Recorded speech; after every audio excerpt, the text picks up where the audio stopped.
patuloy na maglilingkod para sa lahat ng mamamayang Kalumpitenyo at Pilipino. Ipinakikilala ko po sa inyo ang ating masipag, mahusay at magiting na Senator Manuel Lito M. Lapid!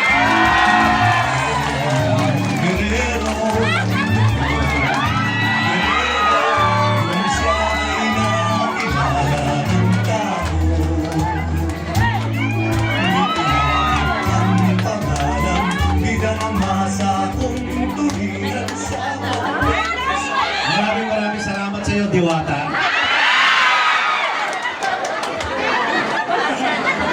Kumusta na po kayo? Pasensya na po kayo, medyo nainitan kayo. Ha? Kasi po alam ko, alas 10 pa talaga appointment ko rito, Mayara eh. Pasensya na sa paghihintay. Ano po? Okay lang? Okay lang. Sa media na, okay lang.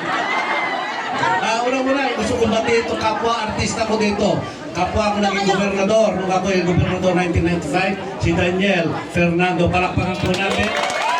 At artista rin pala ito si Alex Castro, na Vice Governor. At itong pinakamagandang mayor. First term pala niya, napakasipag.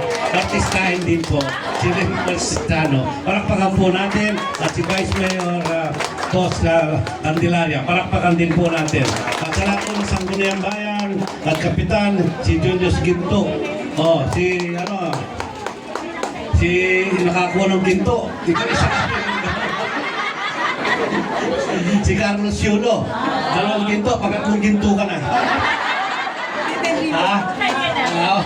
At saka meron pa sana pagdasal natin magkaroon pa ng ginto itong ating mga kababayan. Paris Olympic. Alam niyo po, nakabalita nung sabihin sa akin dito, pupunta dito sa Kalumpit. Sabi ko, hindi iba sa akin yan. Dahil kasi kapitbahay. Pampanga. Karamihan dito siguro may Kapampangan. May Kapampangan ba rito? Dati Pampanga yata itong Kalumpit eh. Binigay na lang namin dito sa Bulacan. Dahil napakabait ng unang Pampanga, pinamimigay namin ang bayan namin. Hindi po, nagpapasalamat po ako nung pumutok ang Pinatubo. Isa po ang Bulacan na tumulong sa mga taga-Pampanga. Ang kapitbahay, ako po itumirado sa Santa Maria, Bulacan. Doon po ako nag-relocate at yung mga ibang kababayan namin galing Pampanga, pumunta rin po dito sa Kalumpit dahil naglakad. Ang kasabihan nga po dito, ang pinakamahabang tulay sa buong mundo, ang Kalumpit na bridge. Magdala mo itlog, magkakatawid mo, ibon na. Ilang kaya kilometro yung bago mapisa yung ibon, yung itlog, ano? Ayun ba? Kaya ito po, wala rin pong pagkakaiba ang Pampanga dito sa Kalumpit at Bulacan. Pag po nag-high tide, lubog din po ang Masanton, Macabebe, San Simon at Santo Tomas. At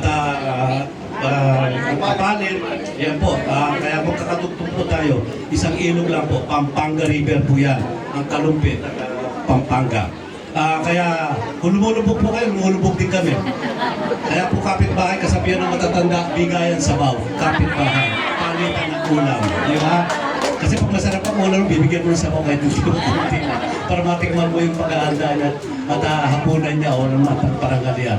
Kaya po, yung nga po, nagpapasalamat ako dito sa DSWD, walang sawang tumutulong sa Region 3. Kami po ay naiikot namin ang buong Pilipinas.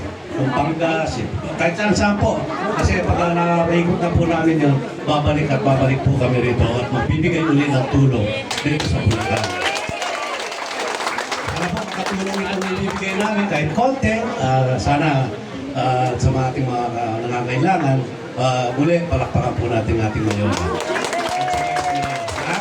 Wala po, maraming salamat. Mabuhay po kayo.